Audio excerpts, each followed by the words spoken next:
Testing. Testing. Hello, welcome to Veranda. Good? Okay, thank you. We're good.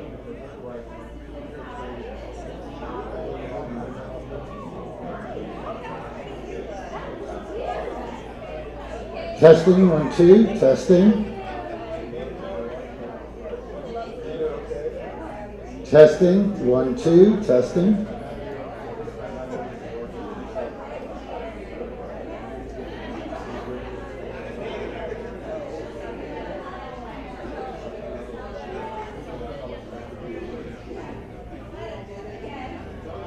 Much for coming. Welcome to Interior Resources. We are so excited to have you to help us celebrate Veranda's 25th anniversary. Thank you for coming. And I would like to introduce the Vice President of Sales for Stanton Carpets.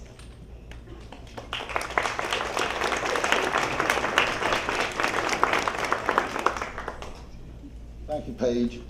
First of all, I don't know how many of you have turned around. What a great turnout. I mean, this is amazing. And everybody across the country tells me you can't get designers to come out. They must be doing it wrong. But we have a great morning planned for everybody. I think everybody's going to have a great time. But what I'd like to do now is to introduce Jennifer Levine Bruno, who was named Publisher and Chief Revenue Officer of Veranda in August of 2010. She is the only second publisher in the magazine's 25-year history, excuse me. She brings with her more than 18 years of media experience, including radio, television, digital, and print. Jennifer has been leading e-commerce initiatives at Hearst, establishing partnerships with both Gilt Group and One Kings Lane. Ladies and gentlemen, Rosecore, Stanton Carpet, and Interior Resources is proud to introduce to you Jen Bruno.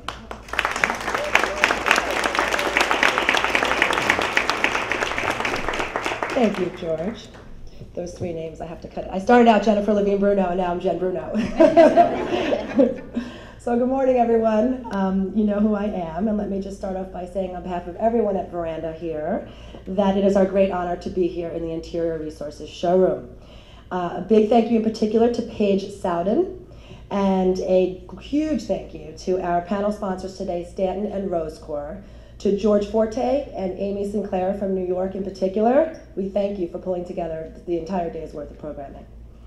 So at Veranda, we love Dallas, and there's no question that our readers love Dallas design. I'm not sure how many of you know that Veranda magazine launched in 1987, and so we're clearly celebrating our silver anniversary this year. Founding editor Lisa Newsom started the magazine at her kitchen table in Atlanta, Georgia 25 years ago. And some of you remember when Hearst purchased the magazine 10 years ago in 2002.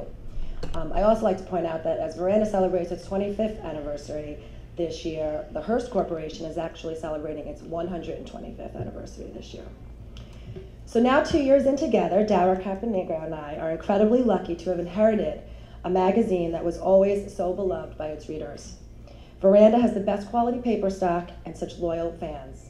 In fact, as Dara and I travel around the country and around the world, I can't tell you how many people actually come up to us on a regular basis and tell us that they have saved every single issue of Veranda for 25 years. So I think about the size of their bookcases in those homes that they've saved those issues. So the Veranda reader also has incredible buying power.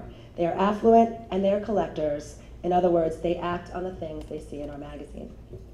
Today, a quarter century after Veranda magazine launched, my most incredible business partner and friend, Dara, is at the helm, editing the world's most exquisitely produced design magazine for the discerning luxury consumer.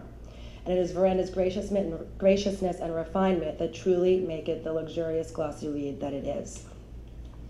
Today, so before we get started, I just wanted to invite you all to attend this afternoon an event that we have in our Littman Lighting event showroom at 4 p.m. today at the Dallas Market Center. And Veranda's Carolyn Engelfield will... Families. Outdoor fabrics. Yeah, durability, and it's so much fun now because It used to be that it was, sort of one note for exterior, and now you can have velvets.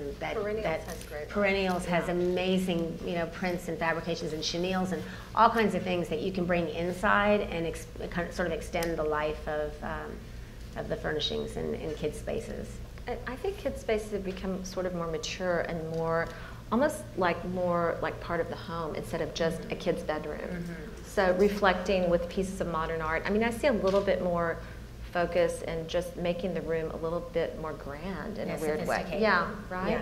Remember Kelly Wursler's Yeah, kids' bedrooms, the blues and the greens? And I love that with that piece of art that she blew up, that Indian miniature. Yeah, that was so and great. the directoire bed. I loved that, yeah. With So the I'm little feeling a brass. little bit that too for clients, or I've been trying to show them more of that, I guess.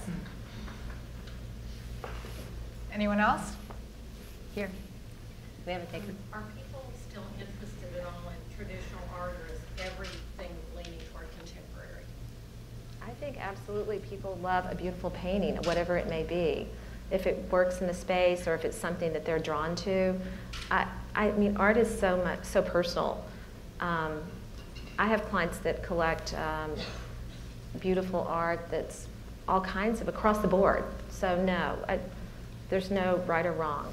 In a room that I did recently, in one of the houses here, the one that's in Holmby Hills, in one room, there's a Christopher Wool, a Picasso oil antique. And the rooms that have more, in the 18th, 17th, 18th, 19th century art, that furniture gets very streamlined. So that's the way you sort of play it. You sort of create that juxtaposition of letting, when you straighten the lines of something, you look at something else.